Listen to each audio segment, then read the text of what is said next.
Coming to the screen now is Cliff Albright. He is one of the co-founders of Black Voters Matter. I see the similarities, right? There's what they use these anti-trans laws for, and they use the culture war for in this country is to get their citizens, their constituents afraid. And once they get their constituents afraid, they have then the power to execute their real agenda. And their real agenda now is what you and your organization have been fighting against for a long time, but especially in the wake of the end of the 2020 election, when Republicans basically said, oh, no, these Negroes are voting. Now we got to snatch all their voting rights away. Tell us where we are in not only in the state of Georgia, but just in the broader country in terms of the voter suppression laws.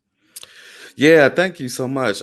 Yeah, I mean, pretty much we're at a critical point. I mean, we've been at a critical point, at a minimum since the gutting of the Voting Rights Act, and even more recently since the storming of the Capitol. But and your listeners know about the wave of voter suppression that's been sweeping the country. We fought it hard in Georgia, but they signed a bill a couple of months ago. We fought it hard in Florida, but they signed a bill a month or so ago.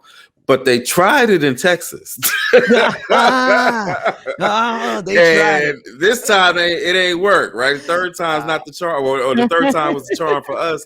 And so, we Black Voters Matter, we partner with an incredible coalition of organizations in Texas. I'm talking about groups like Texas Organizing Project, like Move Texas, like Texas Civil Rights Project, like ACLU, a whole bunch of NAACP, Next Generation Action Network, some young folks, young Black organizers there, and just an incredible coalition. And we came in and we added the corporate accountability piece. They were like, hey, what did y'all do in Georgia? We know they signed a bill, but we think that can help us out here in Texas. You saw the wave of companies that came out and all of that.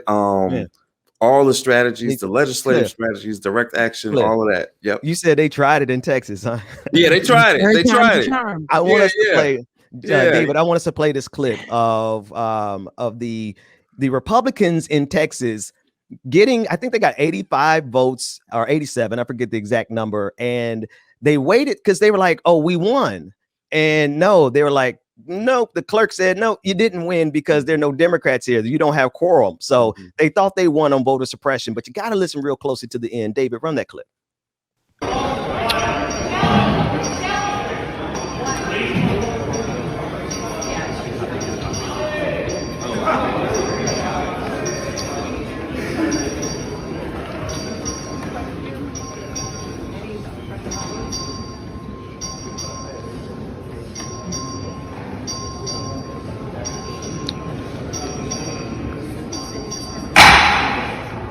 There are 86 states, 0 nays, and the motion to excuse fails for lack of quorum. There are 86 states. He says that it fails to pass because we don't have quorum, right? And then you can hear a solitary clap in the background because they had the early celebration. They were strong and wrong. Cliff, tell us a little bit more about what happened over in Texas. Man, it's the culmination of a lot of organizing that was taking place. The legislators did a great job. They had been doing a great job during the debates on this bill, just of raising issues like getting getting the Republicans to admit during the hearings that there really was no purpose, that there was no fraud, that there's not really nothing for them to solve. So they had been doing a great job all along the way. But it came up to this last day. Sunday was the last day when they could have a vote, or else the clock would run out, which was really part of the original strategy. And it wasn't really clear as of that morning if the Dem caucus was going to hold up. But, people were making phone calls and text messages. People showed up in the gallery, right? We reached out to some of our partners. They showed up. And at the end of the day, the caucus, the Democratic caucus, most of them, which is a whole nother issue, because there's a couple of them that did not walk out. We'll come back to them later on. But the caucus held together.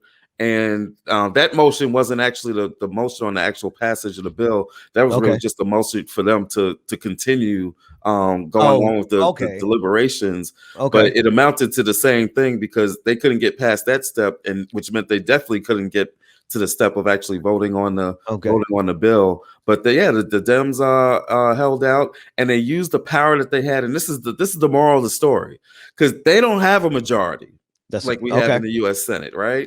Mhm. They're severely outnumbered. They're almost at super majority levels for the Republicans in that Texas legislature, but they used all the power that they had. They used the delay tactics, and ultimately they walked out to prevent them from being able to move forward on that bill, Right. which in its final form was worse than the two original forms that they had in the original House and Senate bills. Go ahead, Rebecca. Well, no, it's. I just want to go circle back because I love when tea is hot, but I love when we call out people who aren't like. Because I like to say, Ben likes to say all kinfolk ain't all kinfolk ain't kinfolk. Right. So you think that you have these people in the partnership, but when it gets really hot, like it did in Texas, and it almost looked as if we were going to. We weren't going to make it, but God, no, and everybody gathered together and literally fought that with everything they could. In those moments when Democrats don't get together, what is it? How do you call them out in those moments? Like how does that work? How do you get them to be about it? Joe Manchin and Kirsten Sinema, people standing in our way. Yes. Sorry. Right. Well, first off, we do just what you all just did, right? First, you got to call them out, right? You got to be willing to say their names. In some cases, like in Texas, like some members of our coalition even went forward as soon as we found out that a couple of folks had not left. They started texting them like, "What's up, bro?" Yeah. Where's you at? Right. And then you can start getting all these excuses. One brother talking about, "Oh, my phone was charged and I missed the message from the like you couldn't look around and see that none of your colleagues was there and everybody had broke out." Wait, he literally said he didn't get the message. Come on, man. I wasn't in the text thread. Y'all sent that in the group chat. but we gotta call them out. And in the case of Manchin and Sinema, what we're doing, and you probably know about the Freedom Ride that we got coming up, where we're going from this Black Voters Matter and around 12 national partners, literally hundreds of local partners. We're going to be going from the South, taking it up to DC, stopping in 9 states along the way, including West Virginia. And we'll be going by West Virginia for a very specific reason, to help amplify the voices of folks in West Virginia, because Joe Manchin gets away too long with just giving this narrative where he's only in the national media, but we never hear the voices of folks from his own state. There are progressive folks in his state. There are Black folks in his state. It might only be 2 or 3% of us, but guess what?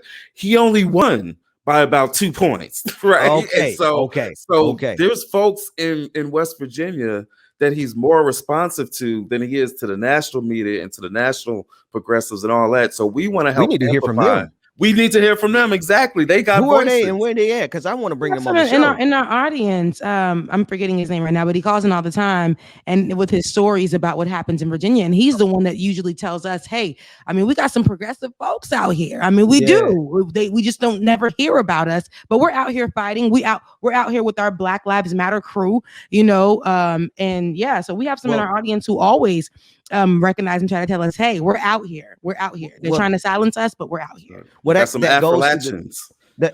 Afro-Latins, I love it, man. But it goes to the importance and the significance of the Black vote, right? Of how the Democratic Party has benefited tremendously from the Black vote, but they have yet to deliver for Black people in a substantive fashion. And similarly, how Joe Manchin is doing that in West Virginia. He knows if Black people are the margin of error and we get the party over the line, and for the Democratic Party, we're way more than that. But they're not getting results for us. And this bill, this voter suppression that's going around the country is a preeminent example of it, because if y'all aren't willing to nuke this filibuster in order to protect the voting rights of Black people who put you in power, what good are you for, Joe Biden? What good is it to have 4 decades, almost 5 decades of experience in the Senate and in the White House, and you can't whip 2 votes? 2 votes. You can't. If you can't whip 2 votes in your own caucus, like you said, what do we send? We sent you there. Come on, man. For 2 reasons. One, we thought white folks would trust you and vote for you. That was a little shaky, considering more of them actually voted for Trump, right? But Black folks and brown folks showed up. Anyway, but the second reason we put you there is because you supposed got the experience where you could actually get some stuff done, some concrete results that our voters, black voters, brown voters are demanding. If with all that Senate experience, you can't whip 2 votes in your own caucus, then what do we send you there for? Exactly that. And Just if the we face. have that if we have the B-roll, but it is completely pointless to the point of destroying the Democratic Party. Here's an interesting thing.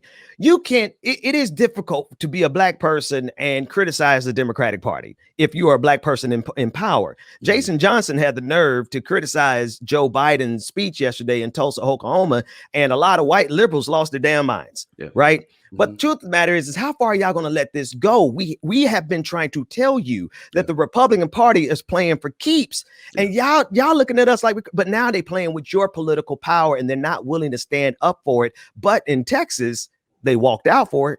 That's right. That's right. And kudos to them for doing that. And we need Joe Biden to recognize the same thing. And look, I don't want to say that Biden's not doing anything, right? He's COVID, remarkable results, right? Okay. Great job with the vaccinations, all of that. Even the infrastructure bill, although they negotiating backwards, but that's another story. Yeah. But trying to do some good stuff. So I'm not trying to say he ain't doing that. But on the defining moment, on the defining issue of this generation, on this democracy has never been what it's claimed to be. Right. But if it's going to have any semblance of being a democracy, this is the moment that you've got to go big and go big or go home. Issue, We say it all the time here, Cliff. It's like, hey, I like what you did over here. That was great. This is cool over here. I mean, you ain't doing nothing up here. But one of the biggest issues in America, the biggest issues from the beginning to now, like you are the president of the United States and you've been questionable about a lot of things that you've said with, regarding to and done to black people. It's been very questionable. Come on. At best. This is your time. I would say, your time. Rebecca, I don't mean to interrupt, but I would say any person who still has the baggage of the 94 crime bill in his background, he should be the first in front of the line to do something to make sure that we could at least vote to keep these white supremacists out of power. But I digress. Go ahead, Rebecca. No, he'll tap on Kamala, who we haven't seen much of, and he'll tap on her to come say that America isn't really racist, but then stand in front of a camera and sign an anti-Asian hate bill to protect Asians. But then it was like, in which Asians should not be attacked for the color of their skin or who they are.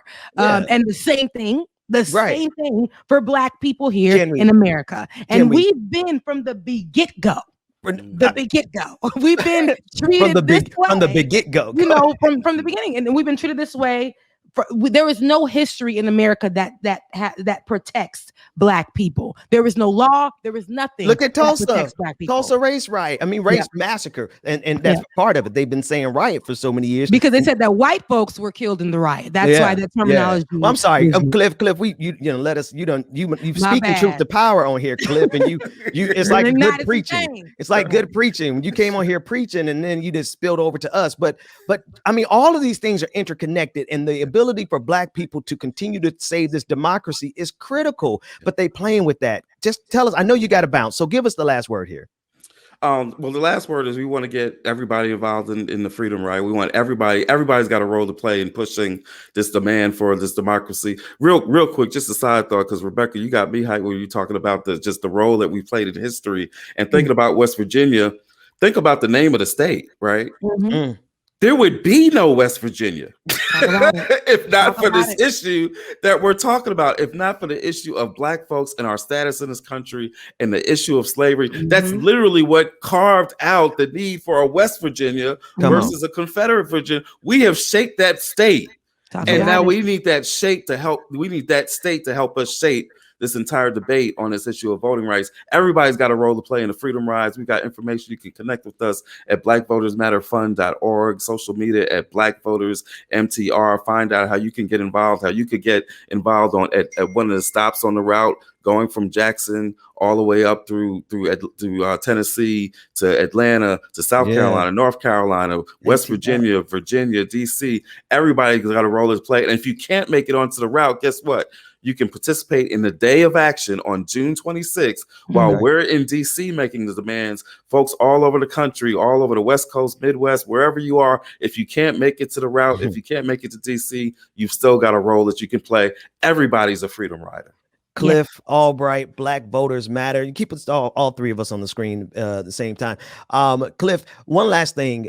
Those voices in West Virginia, those voices that are standing not so much in opposition to Joe Manchin, but can hold Joe Manchin accountable. The ones that you said we need to promote, please put them in touch with our producer, because like we don't have a large platform, but we definitely got the ears of the right people, right? And we can get it, we can get it out, and it needs to go out because Joe Manchin needs to be accountable to Black voices and progressive voices in his state, and therefore, if we get him held accountable in his state, we can get him held accountable on the federal level.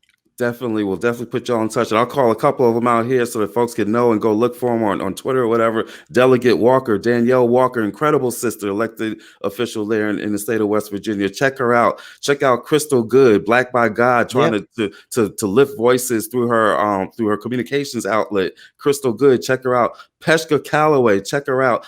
I'll definitely put y'all in touch. These are voices that y'all need to have, that the rest of the media needs to have, because they got something to say. I love that. I love that. And make sure everybody's in the group chat. Make sure that's right. That's right. Don't Don't miss that message. It might be an important message. So don't miss that message. That's right. Oh man. Yeah. And thanks, Cliff. We can go on and on, man. You always Thank you, Cliff. Thank you for your work. And we'd love to have you back anytime you're available, man.